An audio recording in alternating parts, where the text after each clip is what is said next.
Hello friends, इस video में हम डिस्कस करने वाले हैं हिमाचल जी के सेक्शन का पार्ट 2।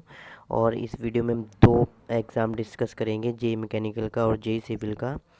तो ये जो सब्जेक्टिव एग्ज़ाम थे, तो इनमें जो हिमाचल जी के क्वेश्चनों की संख्या थी वो कम कम थी। तो चलिए डिस्कस करते हैं। क्वेश्चन 157 है, हिमाचल प्रदेश की सबसे बड़ी प्राकृतिक झील है। तो ये तो सभी को मालूम ही होगा कि हिमाचल प्रदेश की सबसे बड़ी प्राकृतिक झील कौन सी है, तो रेणुका है। तो इसका राइट आंसर ए है, ऑप्शन ए सही है। और एक चीज़ इसमें क्वेश्चन में आपको और बता दूं कि जो सबसे बड़ी कृत्रिम झील है वो है गोविंद सागर। ठीक है, तो याद रखना है, गोविंद सागर सबसे बड़ी कृत्रिम है, और जो प्राकृतिक है वो प्राकृतिक सबसे बड़ी झील वो रेणुका है। सेकंड क्वेश्चन है, सुप्रसिद्ध मोहन पार्क अवस्थित है। तो इसका जो राइट आंसर है वो ऑप्शन डी से ही है, इनमें से कोई नहीं।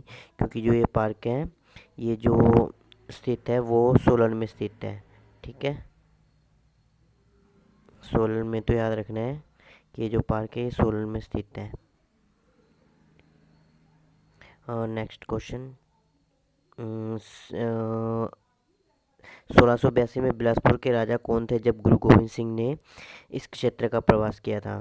तो जो उस समय बिलासपुर के राजा थे वो थे राजा भीमचंद। तो ऑप्शन सी सही है।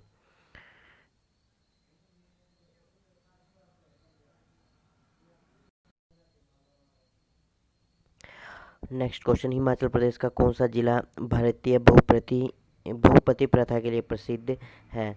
तो इसका मतलब है कि भारतीय भ्रातृय बहुपति प्रथा के लिए प्रसिद्ध है।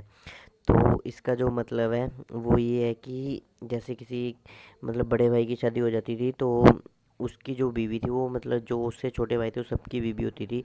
तो ऐसी प्रथाएं थी पहले। और ये कहाँ प्रसिद्ध थी, तो इन्होंने ये पूछा कि कौन से ज़िले में। मतलब अभी भी प्रसिद्ध है। अब तो खैर ये बहुत चीज़ें बहुत कम हो गई हैं।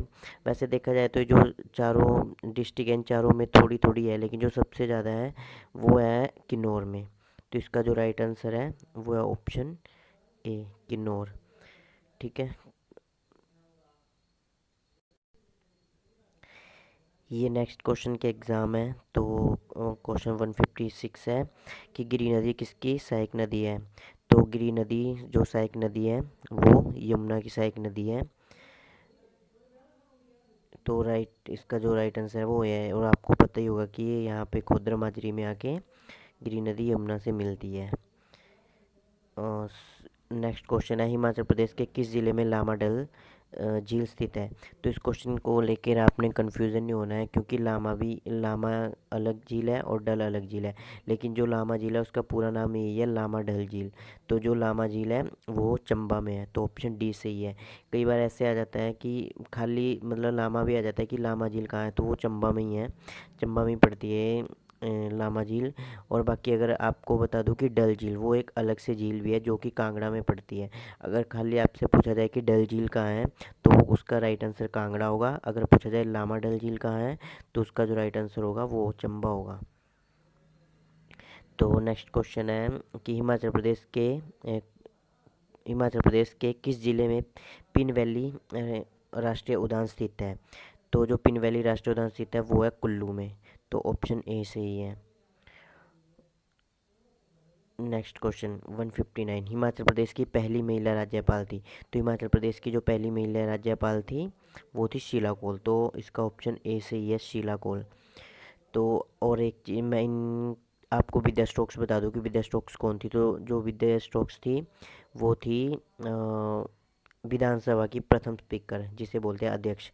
तो जो हिमाचल प्रदेश की प्रथम विधानसभा अध्यक्ष थी वो थी विद्या स्टोक्स। तो अगर आपको पता है कि लीला सेठ कौन थी, तो आप कमेंट करके बताना कि लीला सेठ कौन थी। ये हिमाचल प्रदेश से किस तरह रिलेटेड है, ये बताना है कमेंट करके अगर आपको मालूम है तो। नेक्स्ट क्वेश्चन है कि हिमाचल प्रदेश के किस ज़िले में बहादुरपुर किला स्थित है। तो ये क्वेश्चन है कि क्वेश्चन एग्ज़ाम में 20-25 एग्ज़ाम में रिपीट हुआ होगा। तो इसका जो राइट आंसर है वो बहादुरपुर किला है, वो बिलासपुर में स्थित है। बाकी मैं आपको हर क्वेश्चन के बारे में डिटेल नहीं बता रहा हूँ कि एक ही किला किसने बताया, किसने बनाया किसने नहीं। उसके लिए आप बुक पढ़ लें, क्योंकि इससे टाइम ख़राब होगा। इसलिए कह रहा हूँ कि टाइम ख़राब होगा क्योंकि आपको बुक पढ़नी बहुत ज़रूरी है, नहीं इस तरह आपको कुछ भी समझ नहीं आने वाला है। बाकी अगर कोई किसी क्वेश्चन से रिलेटेड बहुत ही ज़्यादा इंपॉर्टेंट चीज़ होती है तो मैं आपको बता दिया करूँगा। ठीक है, थैंक यू।